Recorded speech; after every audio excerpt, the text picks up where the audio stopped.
Hello guys, तो कैसे हैं आप सभी लोग। आज फिर हाजिर हुई हूँ हॉन्टेड सच में एक रियल हॉरर स्टोरी के साथ। आज एक ऐसी स्टोरी लेकर आई हूँ जो आजकल बहुत ही चर्चित है, बहुत ही इंस्टाग्राम, फेसबुक सभी पर, यूट्यूब पर ये स्टोरी छाई हुई है।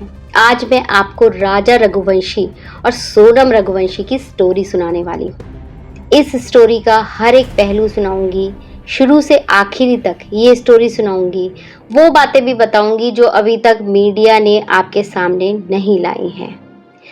तो शुरू करते हैं सोनम और राजा की स्टोरी।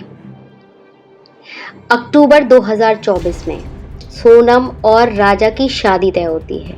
इनके यहाँ क्या होता है, रघुवंशी समाज में जब लड़का और लड़की शादी के लायक हो जाते हैं तो एक पर्ची डालते हैं, जिससे एक दूसरे का पता चल जाता है कि कौन सी लड़की या कौन सा लड़का है शादी के लायक।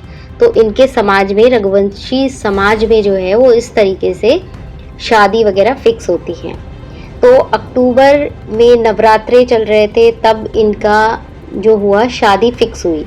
पता चला कि एक ऐसी लड़की है या एक ऐसे परिवार का लड़का है। तो दोनों की फैमिलीज ने उस समय इनको एक दूसरे को देखा, बातचीत की, और सोनम और राजा ने, बल्कि कहेंगे सोनम ने नहीं, राजा ने सोनम को पसंद कर लिया। फरवरी में इनकी एंगेजमेंट हो गई। फरवरी में इनकी एंगेजमेंट हो जाती है। उसके बाद क्या होता है, राजा सोनम को, जैसा कि होने वाले हस्बैंड वाइफ होते हैं, उनकी एंगेजमेंट हो जाती है तो आपस में बातचीत करते हैं। तो सोनम और राजा के साथ भी ऐसा हुआ। फरवरी में जब इनकी एंगेजमेंट हो गई थी, रिंग सेरेमनी हो गई थी, तब राजा ने सोनम को कॉल किया, लेकिन सोनम राजा से बात नहीं करती थी। सोनम के घर वाले या सोनम हमेशा टालती रहती थी। उसके घर वाले कभी कह देते थे कि सोनम बीमार है या वो घर पे नहीं है, इस तरीके की बातें राजा से करते थे।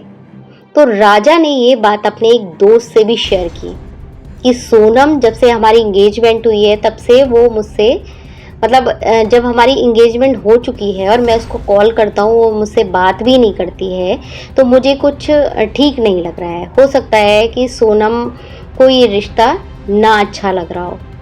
तो उसके दोस्त ने बोला कि नहीं, ऐसी कोई बात नहीं है, हो सकता है कि लड़कियां जो हैं वो शादी से पहले इस तरीके से फ्रैंक नहीं हो पाती हैं, नहीं बात कर पाती हैं।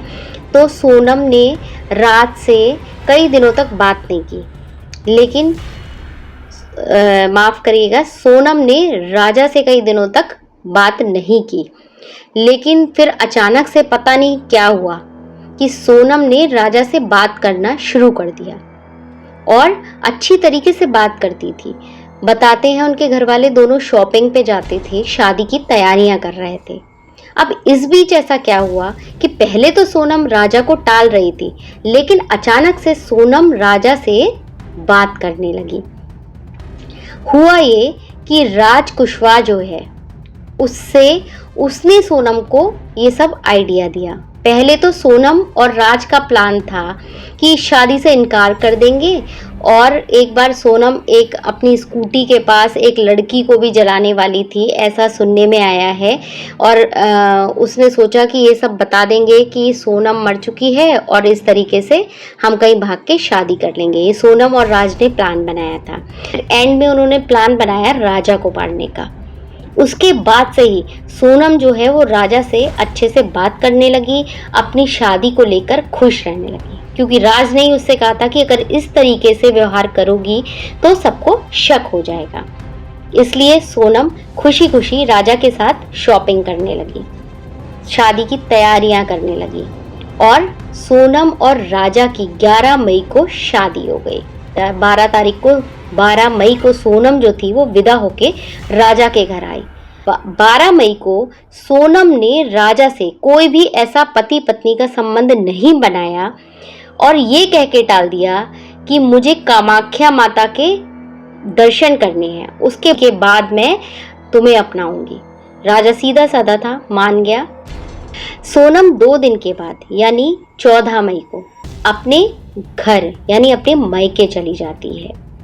2 दिन वो कैसे भी राजा को झेलती है और अपने मायके चली जाती है 14 मई को। अब उसके बाद राजा जो है वो अपनी माँ को बताता है कि सोनम जो है वो मुझसे दूर दूर भाग रही है, ऐसा लग रहा है वो शादी से खुश नहीं है। लेकिन माँ को भी ऐसा ही लगता है कि हाँ, नई नई शादी हुई है तो हो सकता है कि लड़कियां शर्माती हैं या फिर नहीं खुल पाती हैं, नया नया घर होता है उनके लिए, सब कुछ नया होता है, इसलिए वो एडजस्ट अभी नहीं कर पा रही है। उन्होंने इसको बहुत ही लाइटली लिया, और कोई भी लेता लाइटली, इसमें ऐसी कोई बड़ी बात नहीं थी। उसके बाद 17 तारीख को सोनम की रिश्तेदारी में कोई उज्जैन में शादी होती है, जिसमें सोनम राजा से भी चलने को कहती है। अब देखिए, प्लान यहीं से शुरू हो जाता है, क्योंकि बाद में पुलिस को सोनम के पास से रिवॉल्वर भी बरामद हुई। तो इससे प्लान जो था वो यहीं से स्टार्ट हो जाता है। सोनम राजा को शादी में चलने को कहती है, लेकिन वो कहती है कि तुम शादी में आ जाओ, लेकिन हम लोग अलग अलग जाएंगे, मैं अलग जाऊंगी और तुम अपनी कार से अलग आ जाना। शायद सोनम का प्लान था कि राजा को अकेला देखकर उसे शूट कर देंगे। सोनम और राज दोनों ने ही ये प्लान बनाया था, लेकिन गोविंद ने, जो सोनम का भाई है, उसने पता नहीं ये क्यों बोला कि नहीं राजा, तुम्हें हमारे साथ ही चलना है। तो राजा, सोनम और गोविंद उस शादी में गए। फिर राजा लौट कर आता है, अपनी माँ से कहता है कि मुझे अब भी लगता है कि सोनम जो है मुझसे खिंची खिंची है, मुझसे बात नहीं कर रही, उस तरीके से बात नहीं कर रही जैसे एक पति पत्नी करते हैं, और पूरे टाइम वो मोबाइल में ही लगी रही। फिर उसके बाद भी राजा की माँ बोलती हैं कि कोई बात नहीं, ऐसा होता है, और सोनम का भाई साथ में था इसलिए हो सकता है उसने बात ना की हो। तब भी राजा की माँ ने इस तरीके से कह के राजा को समझा दिया। अब अचानक से 18 तारीख को सोनम का कॉल आता है राजा के पास कि हमें हनीमून के लिए जाना है और मैंने टिकट बुक करा ली है। उसने गुवाहाटी की टिकट बुक कराई थी। उसने कहा हमें कामाख्या माता के दर्शन करने हैं। अब राजा को इस बात का पहले ही पता था कि उसको कामाख्या माता के दर्शन करने वो बता चुकी थी, तो उसके घर वाले मना भी करते हैं, क्योंकि किसी पंडित ने बोला था कि शादी के 1 महीने तक इनको कहीं बाहर नहीं जाना है।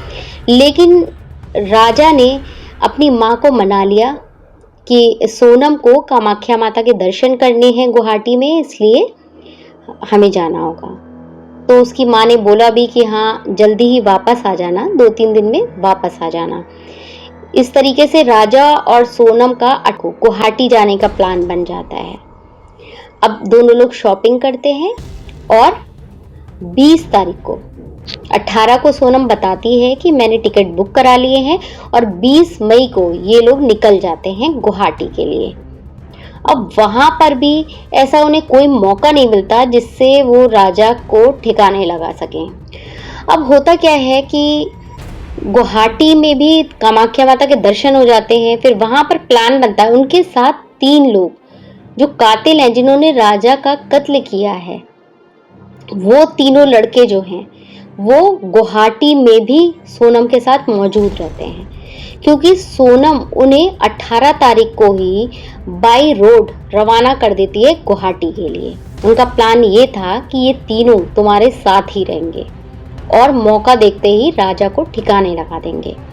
तो सोनम क्या करती है कि उनको पहले ही भेज देती है, उनको थोड़े पैसे देती है, शायद 50,000 रुपये देती है, और उनके पास पिस्टल भी होता है। लेकिन गुवाहाटी में उन्हें मौका नहीं मिलता है राजा को ठिकाने लगाने को, राजा को मौत के घाट उतारने का। फिर अचानक से वो प्लान बनाती है कि गुवाहाटी के पास में ही मेघालय है, चलो क्यों ना वहाँ चला जाए। राजा मना भी करता है, लेकिन सोनम जिद करती है कि मुझे शिलोंग जाना है।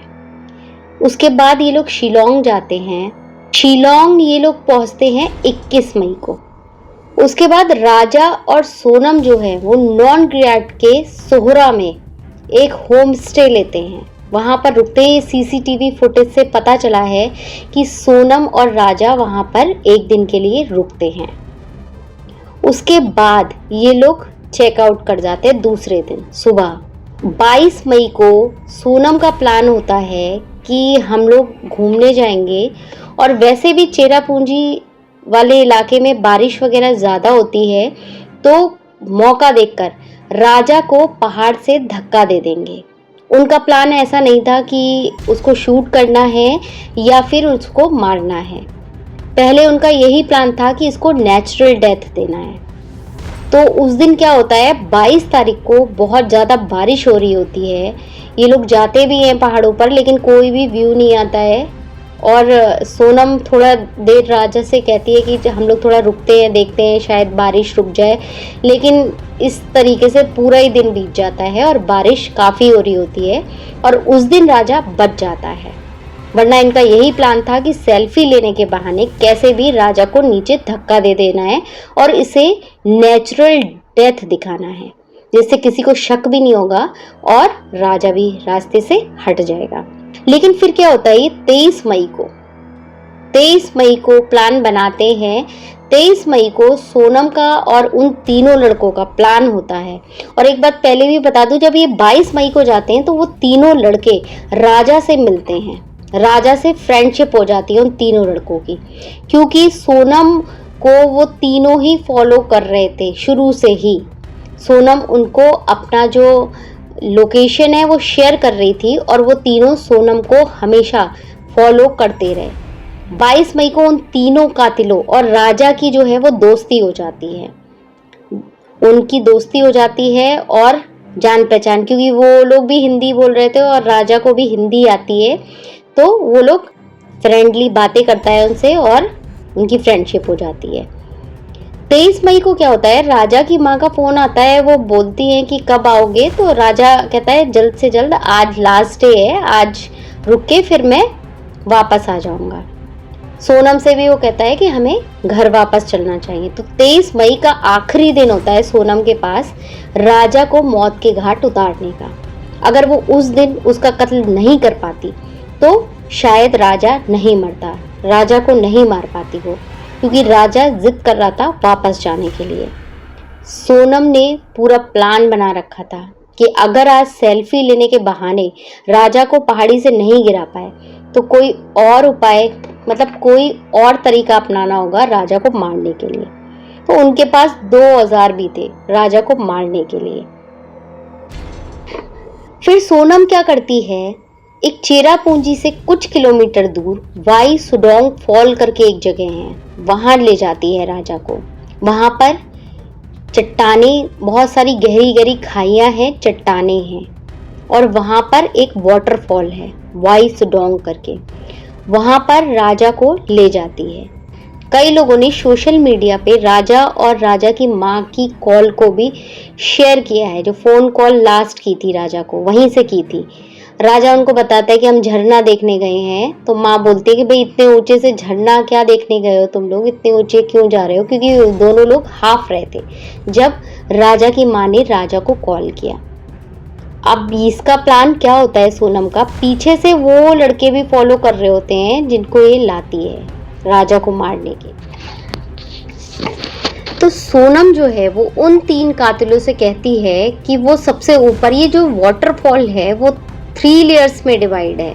तो जो सबसे ऊंचा टॉप पर जो है, जिसकी ऊंचाई 170 फीट है, वहां पर उन लड़कों को पहले से ही सोनम उनके जाने के 20 मिनट पहले से ही भेज देती है।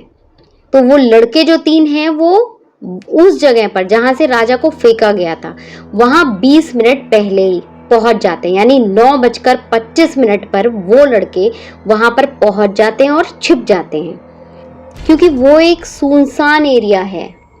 वहां पर जाकर ये लड़के छिप जाते हैं, कोई पार्किंग बताते हैं, वहां पर ये छिप जाते हैं। और राजा और सोनम जो हैं, अच्छा एक बात और बता दूं, राजा और सोनम ने एक स्कूटी ली थी घूमने के लिए, पहाड़ों पर घूमने के लिए। ज़्यादातर मसूरी वगैरह या हम लोग जाते हैं कहीं तो स्कूटी हायर कर लेते हैं, स्कूटी हमारे लिए कन्वीनियंट रहती है। ऐसे राजा और सोनम ने एक स्कूटी हायर की थी। 9:45 पर राजा और सोनम उसी टॉप पर पहुंच जाते हैं वाटरफॉल के, जहां पर 20 मिनट पहले उनके जो हत्यारे थे राजा रघुवंशी के, वो पहुंच गए थे। वहां पर सोनम राजा को लेकर चली जाती है। उसके बाद सोनम और राजा एक ग्रिल जैसी बनी होती है, वहां पर खड़े होते हैं और सोनम उन तीनों को इशारा करती है एक तरीके से बताते हैं कि राजा को तीनों लोगों ने घेरा हुआ था, लेफ्ट, राइट और बीच से, और आगे राजा के सोनम खड़ी हुई थी। उसके बाद उसमें से एक कातिल राजा के सर पर वार करता है। राजा तुरंत छटपटाकर गिर जाता है पहले ही वार पे, और उसकी आंखें खुली होती हैं। पुलिस ने, एक कातिल ने कबूला है कि राजा जब गिरता है तो उसकी आंखें खुली होती हैं और वो सोनम को देख लेता है। उसके बाद कुछ ही सेकंड में दूसरा वार किया जाता है जिससे राजा की मौत हो जाती है। अब ये तीनों लोग घसीटते हुए से एक रैंप जैसा होता है उस पर रखते हैं और उसको फेंकने में बताते हैं सोनम ने भी मदद की थी, क्योंकि लाश काफ़ी भारी हो जाती है। तो सोनम ने भी उसका पैर या हाथ कुछ पकड़ा था फेंकने के लिए नीचे, और वो मिलके चारों उसकी राजा की लाश को उसी खाई में फेंक देते हैं। और वो खाई इस तरीके की होती है कि वहाँ पर मतलब एक तो बरसाती मौसम और इतने कीड़े मकोड़े कि उसको कॉन्फिडेंस था कि राजा की जो लाश है वो पुलिस को कभी नहीं मिल पाएगी, और उसको वो खाई में फेंक देती है। उसके बाद इनकी एक जैकेट पर ब्लड लग जाता है तो वो जैकेट भी उतार के ये लोग उसी खाई में फेंक देते हैं। और सोनम जो है वो अपना रेनकोट एक कातिल को देती है, क्योंकि उसके कुछ ब्लड के स्टेन्स लगे थे, उसको अपना रेनकोट पहनने को देती है। उसके बाद ये चारों लोग, उनके पास भी स्कूटी थी और सोनम और राजा के पास भी 2 स्कूटी होती हैं। उसके बाद ये चारों लोग जो हैं वो वहाँ से निकल लेते हैं। ये सीसीटीवी फुटेज में रिकॉर्ड हुआ है। और सोनम के हाथ में एक ब्लैक कलर का बैग भी होता है, और उसके बाद ये लोग गायब हो जाते हैं। उसके बाद होता क्या है, वो कातिल भी बाय रोड और सोनम भी बाय रोड यूपी होती हुई सीधे इंदौर पहुंच जाती है, और एक फ्लैट में जो पहले से ही इंतजाम किया हुआ था उस फ्लैट में रहने लगती है। वो सोचती है कि मौका देख के वो बाहर आएगी, और यहाँ पर हाहाकार मचा होता है कि सोनम और राजा का फ़ोन नहीं मिल रहा है, ये लोग कहाँ हैं। उसके बाद जब बहुत सर्च किया जाता है, उसके इसी बीच पुलिस वगैरह जब सर्च करती है, सोनम का भाई गोविंद और राजा का जो भाई है वो दोनों पहुँचते हैं वहाँ पर और इनकी तलाश करते हैं, एफआईआर करते हैं पुलिस में। उसके बाद जो है वो सर्च करना स्टार्ट होता है। उसके बाद ड्रोन के सहारे राजा रघुवंशी की लाश को देखा जाता है उन खाइयों में। उसके बाद राजा रघुवंशी की सड़ी गली लाश, क्योंकि कितने दिन 23 मई को राजा को फेंका गया था, राजा की लाश 2 जून को बरामद होती है पुलिस को। ऐसे में राजा की लाश जो है वो डिकम्पोज हो गई होती है। तो राजा की लाश जब मिलती है तब हड़कंप मच जाता है। अब सबको लगता है कि सोनम गायब हो गई और राजा को मार दिया गया, तो ये कोई ऐसा मतलब हो सकता है लूटपाट का इरादा हो सकता है कि राजा को मार के सोनम को अगवा कर लिया गया, या पास ही में बांग्लादेश का बॉर्डर है वहाँ से किसी ने सोनम को किडनैप कर लिया। ये बात आती है सामने। लेकिन हंगामा तब मचता है जब गाजीपुर बॉर्डर पर जब सोनम को पता चलता है कि राजा की लाश मिल गई है। पहले उन्हें ऐसा लग रहा था, सोनम और राज को, कि राजा की लाश जो है वो नहीं मिलेगी, किसी को पता ही नहीं चलेगा कि राजा का क्या हुआ। लेकिन जैसे ही सोशल मीडिया पर आता है कि राजा रघुवंशी की लाश मिली है खाई में, वैसे ही सोनम और राज के होश उड़ जाते हैं। अब सोनम राज प्लान बनाते हैं कि सोनम इस अवस्था में मिलेगी पुलिस को जैसे किसी ने उसको किडनैप कर लिया था, किसी ने लूटपाट की और उसको किडनैप कर लिया। तो सोनम गाजीपुर बॉर्डर पे पुलिस को मिलती है ऐसी अवस्था में, डरी हुई सहमी हुई। पहले वो अपने भाई को फ़ोन कराती है और भाई जो है वो पुलिस को इन्फॉर्म कर देता है और सोनम पुलिस के हाथ लग जाती है।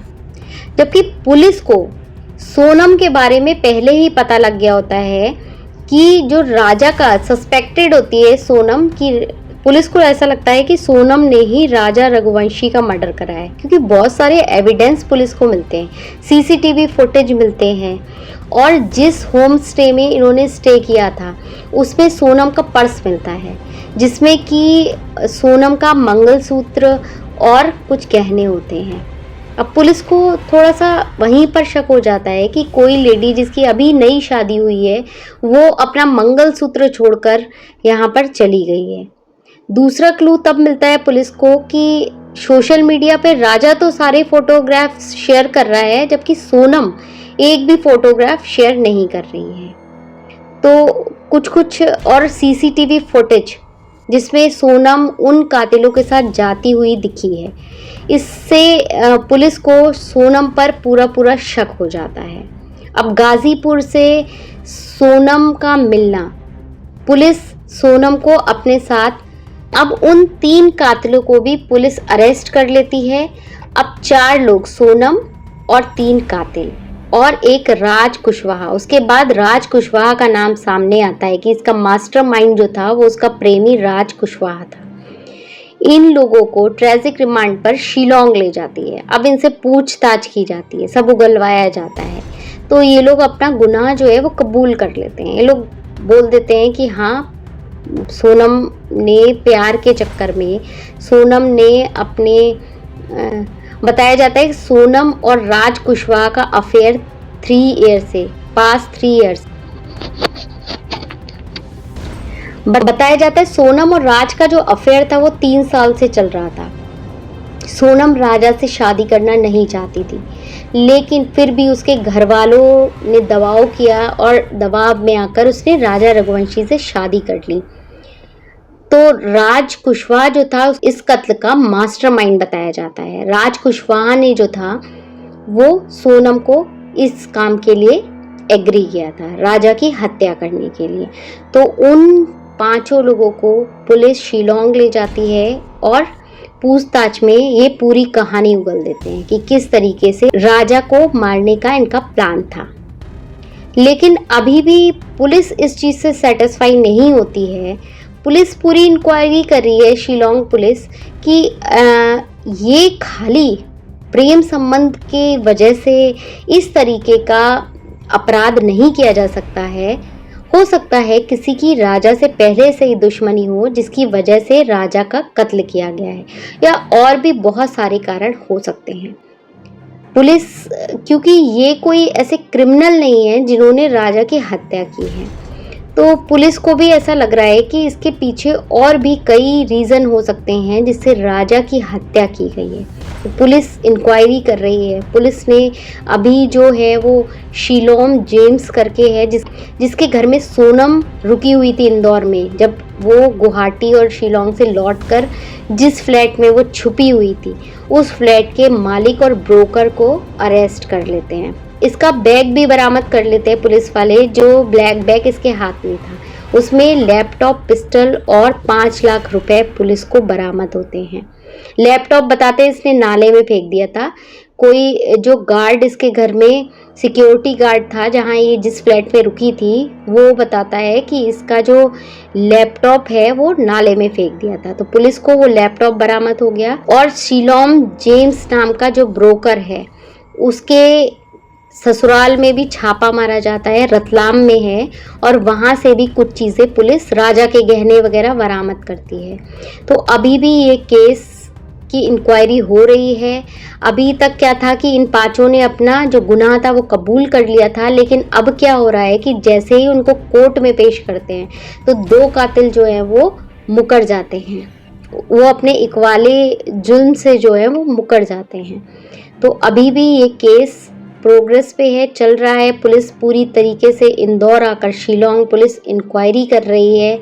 अब आगे देखते हैं कि ये केस कौन सा मोड़ लेता है। तो ये थी सोनम और राज की कहानी। तो इसी तरीके की रियल क्राइम हॉन्टेड स्टोरी सुनने के लिए हॉन्टेड सच को अभी सब्सक्राइब करें।